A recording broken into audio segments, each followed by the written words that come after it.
Bonsoir et bienvenue. Si vous nous rejoignez, vous êtes sur Afrique Libre TV, on dit tout, l'émission qui vous apporte de bonnes informations. Dans cette émission, nous allons parler du rôle de la chefferie traditionnelle dans la consolidation de la paix et la préservation de l'unité nationale au Burkina Faso. Et pour en parler sur ce plateau, les consultants sont avec moi. Yannick Kwame, bonsoir, bienvenue. Bonsoir Géraud. Merci pour votre disponibilité. C'est toujours un plaisir Géraud. Amen Segla, bonsoir. Bonsoir Géraud et bonsoir à tous ceux qui nous accompagnent toujours les soirs. Voilà, chers consultants, ensemble, nous allons parler du décret adopté tout récemment par le Conseil des ministres du Burkina Faso le 12 février dernier. Le Conseil a examiné et adopté un projet de loi définissant le statut de la chefferie coutumière et traditionnelle au Burkina Faso. Ce texte vient clarifier le rôle, les responsabilités de la chefferie traditionnelle dans la société. Yannick Kwame, aujourd'hui le Burkina Faso se tient debout, plus fort et résilient. La chefferie traditionnelle joue-t-elle un rôle clé dans la consolidation de la paix? Oui, écoute, Géraud, ces décisions, c'était déjà prévisible, puisque cela fait un moment déjà que le Burkina Faso se penche sur les questions, sur la question de la chefferie traditionnelle coutumière et de son implication réelle dans le développement sociopolitique du pays.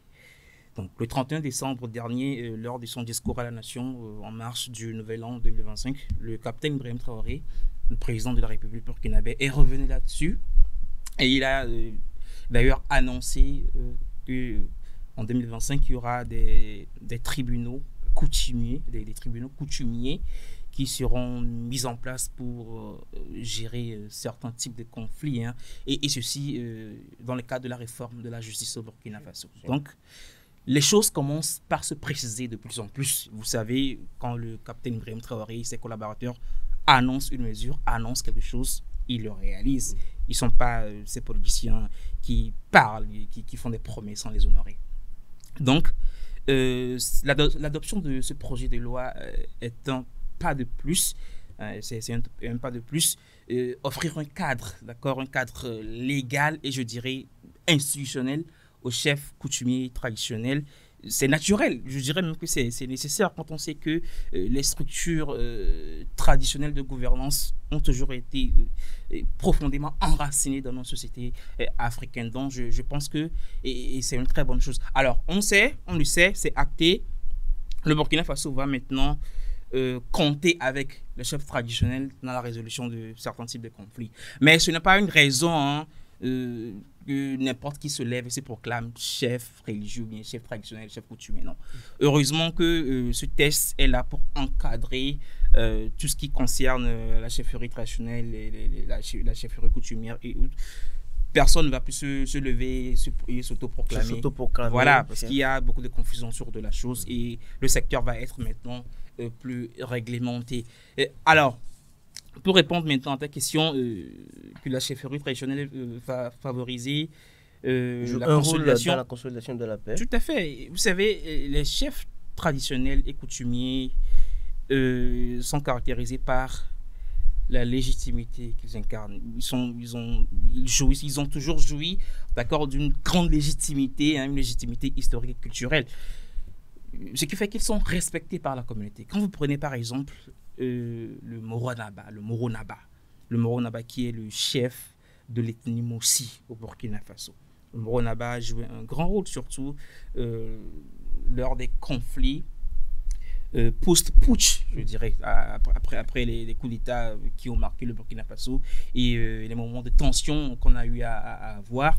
Le Moronaba a joué un grand rôle. Il y a plusieurs accords, hein. Il y a eu plusieurs accords de paix qui ont été signés au palais du Moronaba, ce qui vient, comment dire, traduire ou bien témoigner du rôle important, du poids, d'accord, que le Moronaba ou bien que les chefs traditionnels de façon générale ont dans la société burkinabé. Alors, c'est grâce à cette légitimité que ces chefs traditionnels et coutumiers peuvent rassembler les populations, les communautés autour d'eux et jouer ce rôle de pacificateur. Donc, c'est très important. Aujourd'hui, il faut le reconnaître, ces chefs d'État, pour la plupart d'entre eux, ne sont pas instruits. Hein. Pour la plupart d'entre eux, ne disposent pas de diplôme, dans les relations internationales, des diplômes de droit ou bien de diplomatie. Mais ils savent gérer des conflits. Il faut le dire, ils savent gérer des conflits. Hein, selon leur contexte, leur réalité sociale et culturelle. Et souvent, ils emploient des méthodes, des techniques de négociation, de médiation ancestrales pour apaiser les cœurs, gérer les tensions et tout ce que vous voulez. Donc, vivement, ce projet, il vient d'être adopté. Vivement qu'il soit promulgué par le président de la République, le capitaine Ibrahim Traoré, et qu'il soit mis en vigueur pour que la cohésion, la paix sociale puisse à nouveau régner au Burkina Faso. Voilà, justement, Amen Segla, sous l'impulsion, bien sous la roulette du président de la Révolution burkinabé, le capitaine Ibrahim Traoré, le Conseil des ministres a adopté un projet de loi déterminant aujourd'hui le statut des chefs coutumiers et traditionnels. Et parlons de la consolidation de la paix au Burkina Faso. Les chefs jouent-ils un rôle clé? Les chefs ont toujours des rôles à jouer pour la consolidation de la paix dans un pays. Et quand vous prenez un monde confronté aux menaces comme celle au Burkina Faso, les solutions locales et traditionnelles doivent être valorisées et intégrées dans les efforts globaux. Alors, pour ce qui concerne le Burkina Faso, vous n'êtes pas sans savoir que la situation du pays est délicate sur le plan sécuritaire. Et le moment est bien choisi pour le capitaine Ibrahim Traoré d'associer les chefs traditionnels à cette lutte-là. Ça ne veut pas dire que les chefs traditionnels seront au front désormais, mais ils ont leur pierre à apporter pour la construction de la paix nationale dans ce pays. Yannick vient de bien structurer la chose, parce que le capitaine Ibrahim Traoré, il est venu d'abord pour lutter contre le terrorisme, et chaque Burkinabé doit faire le sien pour que la paix soit vraiment acquise. Alors, par le passé, quand vous prenez nos chefs traditionnels, avant même l'arrivée des colons, c'est une institution politique. C'est-à-dire, quand vous prenez la chefferie traditionnelle ou bien coutumière, vous avez c'est une institution qui est dotée de tous les organes possibles. Il y a certains qui font la loi, certains qui les font respecter. C'est très bien structuré. Très, très bien structuré. Avec la démocratie gréco-romaine, bon, il y a un État qui est là, qui est chapeauté nationalement. Parce que quand vous prenez les chefs par le passé, ce sont des chefs des clans. Chaque clan a son chef. Donc maintenant, du moment où il y a un État qui chapeaute tout, donc il y a un État qui régale tout ce qui est politique et tout. Donc les chefs coutumiers ou bien traditionnels sont maintenant en dessous. Maintenant, le travail qui est réservé aux chefs là est revenu à l'entité étatique. Maintenant, ça n'empêche pas aux chefs de jouer encore leur rôle parce que quand vous prenez les acteurs politiques, ils sont là pour leur vision et tout, mais il y a certains sujets sur lesquels l'État ne peut pas se prononcer. Et ça revient aux chefs traditionnels ou bien coutumiers de s'en charger. Et c'est le cas au Burkina Faso parce qu'il y a certains sujets, c'est tellement complexe que l'État n'arrive pas à s'en sortir. Maintenant, c'est le rôle des chefs coutumiers là, de faire ça. C'est pourquoi l'État a jugé bon de statuer parce que nous savons en Afrique, Yannick l'a dit tout à l'heure, vous allez voir certains, il y a un kidam qui peut se lever du jour au lendemain et s'auto-proclamer chef. Juste parce qu'il voulait créer une affinité avec peut-être, je ne sais pas, une entité politique et ça crée beaucoup de confusion dans nos communautés. Et l'État burkinabé s'est attelé aussi à ça. Si vous voulez être chef traditionnel et coutumier, vous devez être apolitique. Tout ce qui est politique, vous devez vous mettre à l'écart de ça. Et de plus, il n'y a pas de rémunération. On dit l'argent est le nerf de la guerre. C'est-à-dire, quand là où il y a de l'argent, vous allez voir, il y aura toujours des conflits là-bas. Parce que certains veulent être chef juste parce que pour leurs propres intérêts. Justement, mais c'est que nous allons revenir là-bas. Je vais vous laisser quand même continuer, puisque je vais rappeler à ceux qui nous suivent que ce même décret précise bien sûr qu'aucune rémunération et aucune activité politique pour les chefs coutumiers et traditionnels. Donc, c'est peut-on voir cette manière, ou bien peut-on voir cette partie du décret comme un appel au patriotisme et à l'engagement sincère et pour le bien commun? Oui, c'est un appel au patriotisme. D'abord, c'est ça. Mais en plus de cela, ça veut dire, quand on va mettre l'argent devant, vous allez voir que les gens ne vont plus faire leur job. C'est-à-dire, ils vont poursuivre plutôt l'argent que... Une concurrence. Voilà. C'est-à-dire, ils vont plutôt se donner à l'argent que de travailler concrètement pour la réconciliation même de la nation. Parce que quand vous prenez les acteurs politiques, lorsqu'il y a conflit entre deux personnes, il va falloir que l'État ou bien les chefs traditionnels arrivent à trouver le juste milieu pour séparer ces deux personnes-là. Mais du moment où il y a de l'argent dedans, vous allez voir, lorsque une partie viendra avec un sac d'argent, vous allez voir, il va prendre parti pour celui-là. Donc, l'État a prévu tout ça là pour dire que vous devez être apolitique. D'abord, il n'y a pas de rémunération et pour vous. Et quand vous prenez le rôle qui est attribué ou bien le statut accordé aux chefs traditionnels aujourd'hui, ça va régler beaucoup de problèmes, même sur le plan économique. Parce qu'il y a certains conflits qui ne méritent même pas d'aller en justice. Par règlement familial ou bien amical, on peut trouver une solution à ça. Mais les gens préfèrent apporter ça devant la justice. Parce que quand vous amenez une affaire devant la justice, c'est la loi qui serait appliquée. Et si la loi, lorsque tu es condamné, on te met en cage. Et ça revient à l'État de dépenser. Parce que tous ceux qui sont incarcérés aujourd'hui dans les prisons, c'est l'État qui dépense sur eux. C'est pourquoi le capitaine Ibrahim Traoré a même trouvé un autre mécanisme pour faire travailler encore ces prisonniers-là. Vous allez voir, c'est ça. Donc, pour ce qui concerne la chefferie traditionnelle, c'est vrai, c'est un projet de loi. Il va falloir que le projet arrive à l'Assemblée pour que l'Assemblée législative de transition adopte ce projet-là avant que cela ne rentre en application. Mais déjà, c'est un pas déjà qui est beaucoup en avance. Voilà, Yannick Kwame, le décret précise très bien qu'il n'y a pas de rémunération, il n'y a pas d'activité politique pour les chefs coutumiers et traditionnels. Un appel au patriotisme. Oui, un appel au patriotisme, mais bien avant, la rémunération des chefs traditionnels et coutumiers risque d'être un piège qui risque de saper l'objectif fixé par le capitaine Ibrahim Traoré et ses collaborateurs. Vous savez, la chefferie traditionnelle et coutumière exerce une autorité complémentaire ou bien parallèle à l'autorité étatique ou bien administrative. Si aujourd'hui, on se met, ou bien l'État se met à payer les chefs traditionnels, ben, on ne sait plus qui fait qui et qui fait quoi. On risque de confondre les attributions, bien les rôles joués par les fonctionnaires de l'État et les chefs traditionnels, vu que les deux entités ont des rôles bien définis. Bon, je ne sais pas si je me fais comprendre. Voilà. Donc, ça risque de créer un cafouillage par rapport à la chose. Un fonctionnaire est un fonctionnaire et un chef traditionnel coutumier reste un chef d'État, un chef coutumier. Les deux ont des rôles bien définis, bien séparés. Les chefs traditionnels ont pour rôle de gérer des conflits, de tout faire pour apporter la paix et la cohésion sociale entre les communautés. D'accord? Et les fonctionnaires de l'État ont également des rôles qui leur sont dévolus. Si aujourd'hui on se met à financer, si on se met à rémunérer ces chefs traditionnels, ben, ça risque de créer une confusion. Et la ligne de démarcation entre la fonction publique et la chefferie traditionnelle sera violée, en fait, si je peux utiliser ce terme. Donc, on ne saura pas qui fait qui et qui fait quoi. Donc, vaut mieux de maintenir la frontière séparée entre ces deux entités-là. Je ne sais pas si je me suis fait comprendre.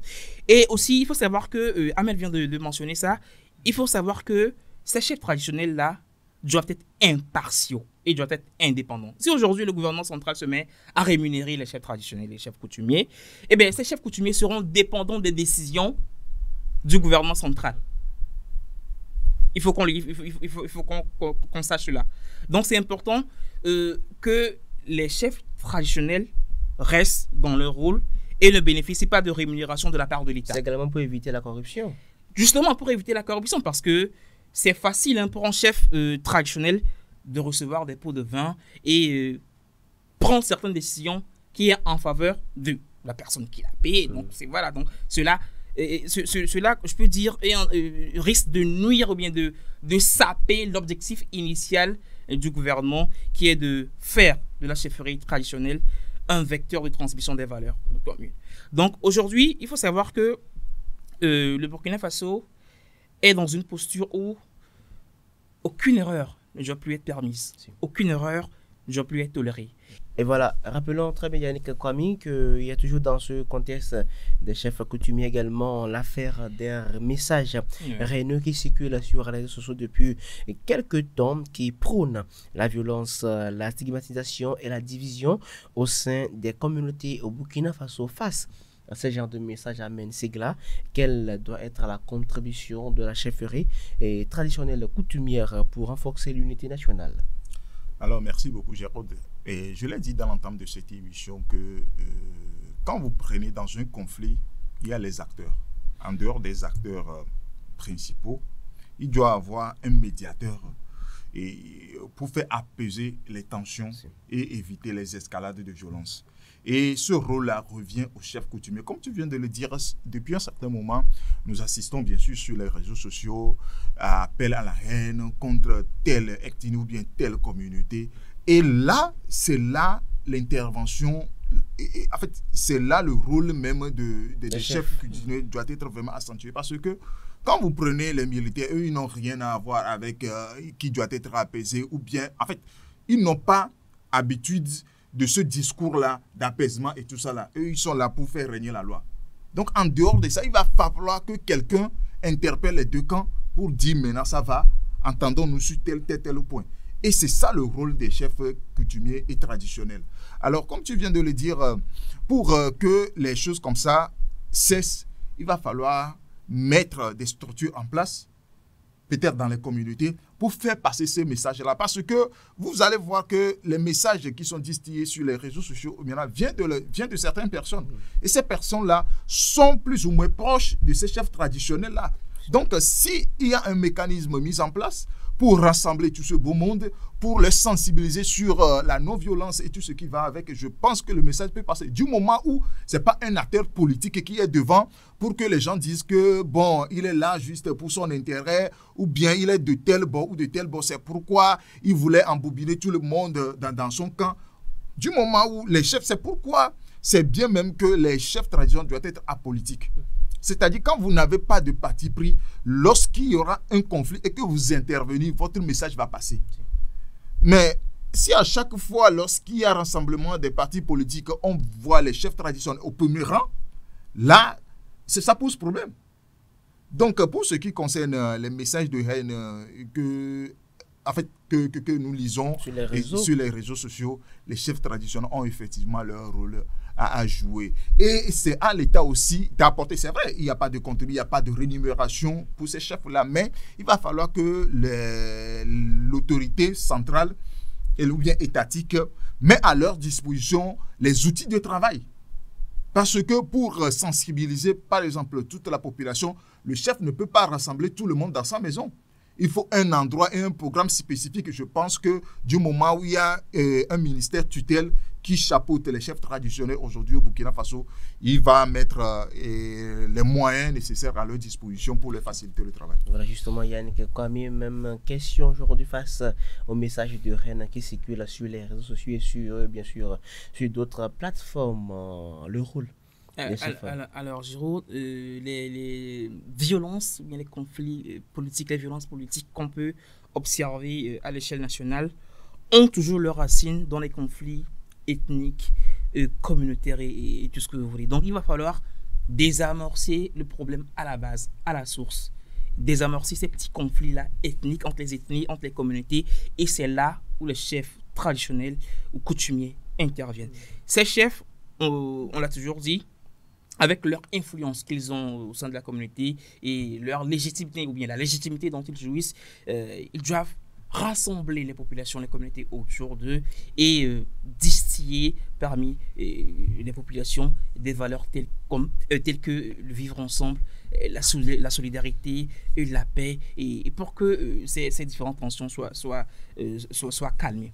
Alors, moi, je pense que ces messages de haine et de violence qui sont distillés sur les réseaux sociaux n'ont qu'un seul but, c'est de pourrir l'image du pays et le replonger dans le chaos et dans le sous-développement. Donc il est important que ces chefs d'État, ces chefs traditionnels, avec l'influence qu'ils ont, avec le poids qu'ils ont dans ces sociétés-là, puissent jouer leur rôle.